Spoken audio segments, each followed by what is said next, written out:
Gente, portanto, nós havíamos falado na etapa anterior sobre Descartes.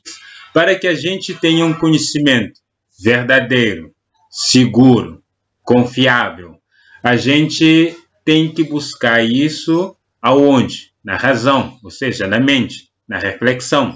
Por isso Descartes diz, penso, logo existo. Ou seja, eu pensar que vai me trazer certeza de que eu existo. Por quê? Porque ao duvidar, eu posso duvidar de todas as coisas, mas não posso duvidar de que eu estou duvidando nesse momento.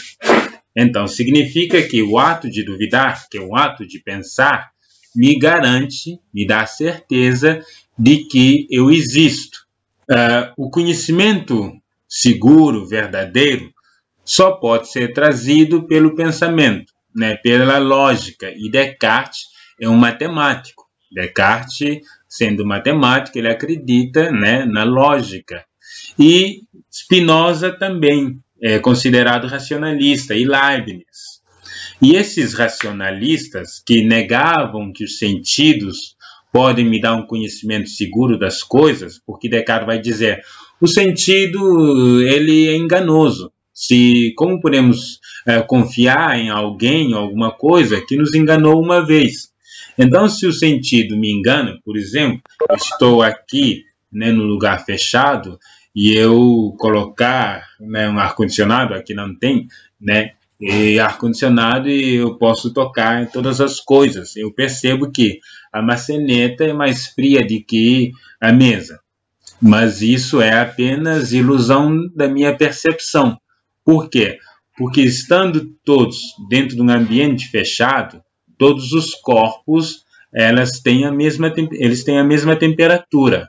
Por quê? É o equilíbrio térmico. Então, por que a maçaneta parece mais fria? Porque justamente a transferência da temperatura é justamente mais lento. Então, podemos dizer que os sentidos me enganam. Quando eu vejo o Sol dando volta na Terra, ele diz, o Sol gira à volta da Terra. Sabemos que isso é um engano dos sentidos. Então, já que os sentidos podem me enganar, e a razão, né, o pensamento, pode me trazer um conhecimento verdadeiro, seguro, eu devo só confiar no que a razão traz, certo? No pensamento. E nós temos Descartes que divide o homem entre o corpo e a mente. A mente é onde estão as ideias inatas, as ideias que já estão lá antes do homem ter ganhado o corpo. E o corpo está os sentidos, aquilo que vem à mente como engano. Então, a visão de Spinoza não é bem assim. Spinoza não vê separação corpo e mente, certo? Tudo é a mesma coisa. Inclusive, todos fazem parte da natureza, e a natureza é o próprio Deus, certo? Então, nós temos aqui Spinoza, Descartes, que são racionalistas e acreditam que a partir do pensamento, a partir da reflexão, a partir da análise, que nós vamos chegar a um conhecimento verdadeiro e os sentidos nos enganam. E Descartes, né, diz, existem ideias inatas, e Leibniz também concorda com Descartes. Ideias inatas são ideias que nascem na mente. Exemplo, né, você tem um computador ou comprou um celular, e nesse celular já vem programas. Esses programas já vêm de fábrica, você pode nem eliminá-los. E existem programas que você coloca depois. E quando você coloca depois, muitas vezes pode vir vírus junto. Então, não são de confiáveis. Programas confiáveis são programas que já vêm no celular. Por isso, você instala antivírus para aqueles programas que você instala depois.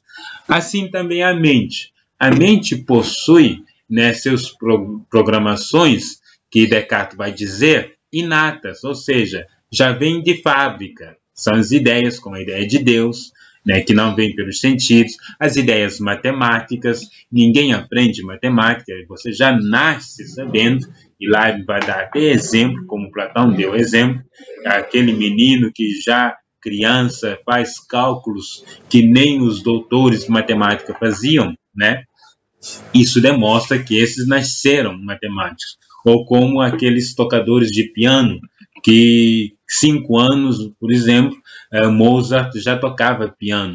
Ele não aprendeu a tocar piano, ele já sabia tocar piano. Essa aula está sendo gravada. E assim, os racionalistas, né, negando os sentidos como fonte de conhecimento e afirmando o pensamento como única fonte do conhecimento. E nós vamos ter um cara chamado Thomas Hobbes, que vai discordar em inglês, e esse inglês vai dizer, não, tudo que nós conhecemos pelos sentidos garante o conhecimento, porque não há nada na nossa mente que não tenha passado pelos 5 sentidos. Quais são os 5 sentidos, Bárbara? Bárbara, os 5 sentidos são justamente o paladar, o olfato, a visão, o tato, a audição, e são canais que nos dão acesso ao mundo externo a gente. Quem é cego de nascença não pode ter uma ideia de cor, porque ideia de cor não é uma ideia inata, é uma ideia que vem pela experiência. Assim, quando você vai falar da música, você não pode comentar com o surdo de nascença, porque ele tem uma outra ideia de som, certo? O som para ele não vem pela audição, mas de uma outra forma.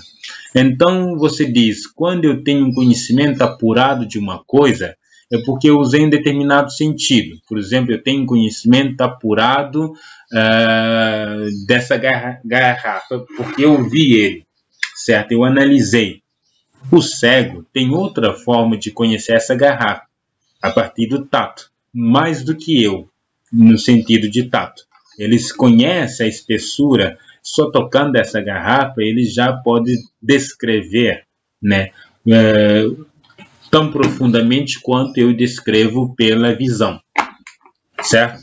Uma pessoa privada de algum sentido, ele não tem conhecimento, né, de mundo a partir desse sentido, mas ele desenvolve outros. Então, podemos dizer que os sentidos são a forma que nós entramos em contato com o mundo e adquirimos a experiência, certo? Então, John Locke não é racionalista.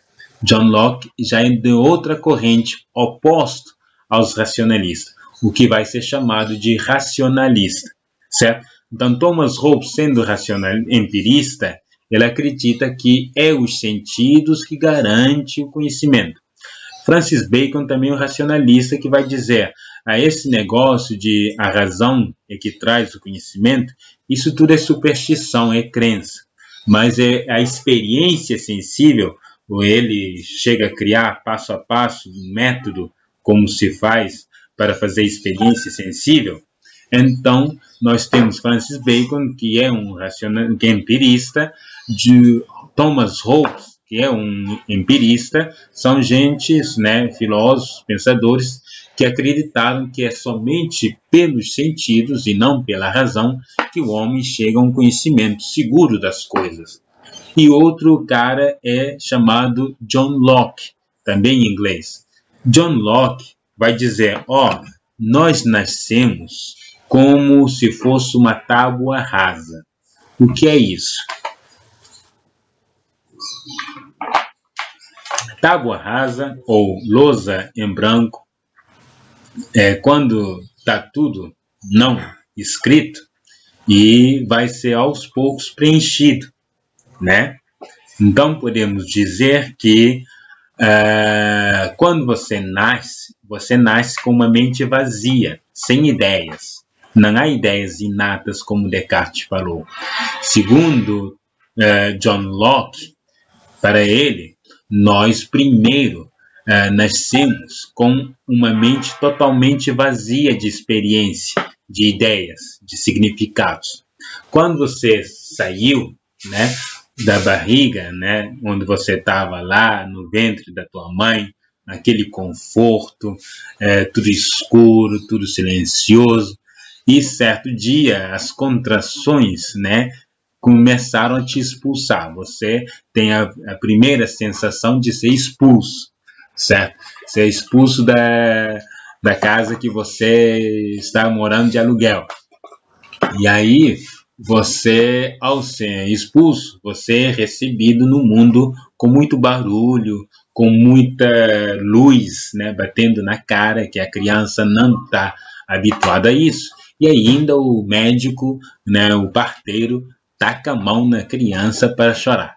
Então, essa experiência já começa a marcar a mente da criança, certo? Então, a partir daí, que essa criança vai criando aos poucos a percepção, né, que vai dar certa ideia àquilo que ela experimentou.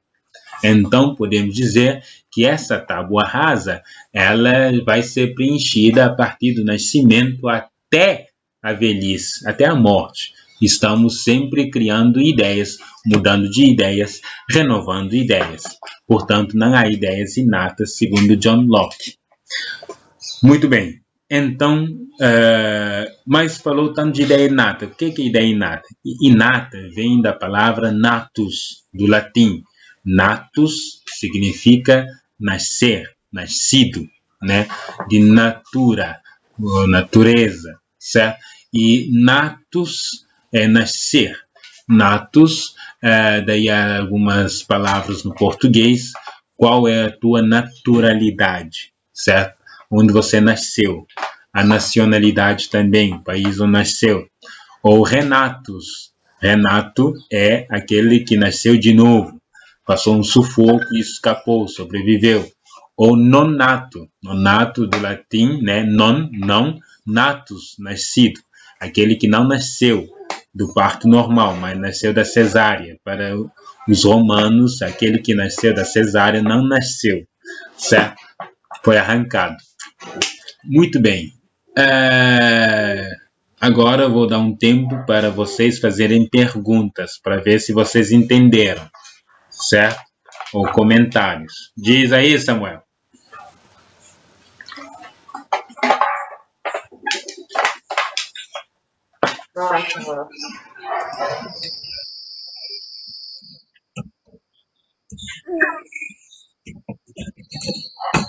Dúvidas? Não. Não estou com nenhuma dúvida. Eu acho que eu entendi o assunto. Não. Tchau, Valeu, vocês. Tchau. Tchau. Tchau. Falou. Alô.